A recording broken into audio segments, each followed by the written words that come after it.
Okay, so I'm going to wash my car, and I wanted to see if my blower can actually take the water off without me having to use a towel. Didn't take that long. And what I'm going to use is my new Ryobi Whisper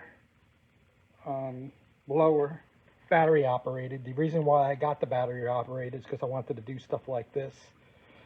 So let's see. The car is pretty cool. If you haven't ever had to wash a Kia Soul, it takes about 5 minutes. For somebody who doesn't like to wash their car, this is the car for them.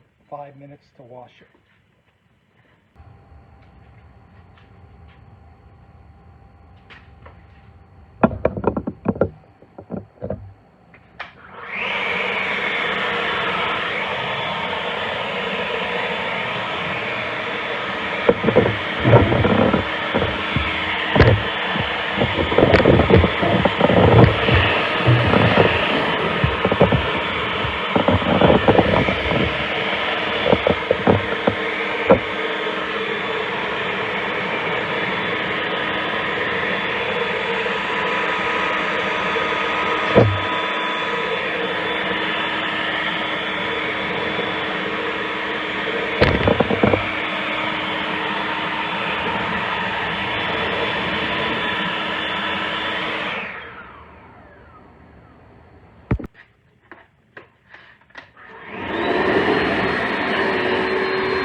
All right, that took about 5 minutes. I'm really surprised how well it did, and I think it's because this car has been waxed recently, so the water beads off a lot quicker. I had done it on my other car early today, and the water didn't bead off quite as much as this car.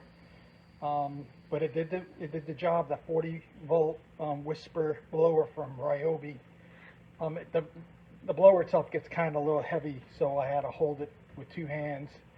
But it seems to have done the job. The only thing that I noticed is the horizontal portions take a lot more effort than the vertical, which is normal, I guess. Yeah, you can use your blower to dry up your car if you need to. It seems to work just fine. That's another good. I always like to look for other uses for items I buy, like the pressure washer. You wash your car and your ground. I want to make sure that I can use it for more than one thing.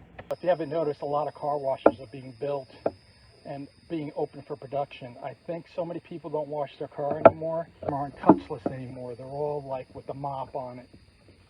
So if you're going to get your car washed at one of those places, try to look for one with a touchless car wash, and that people actually clean up the front of the car manually and not have you do it manually. I don't think those are very common anymore, though. That's the only problem.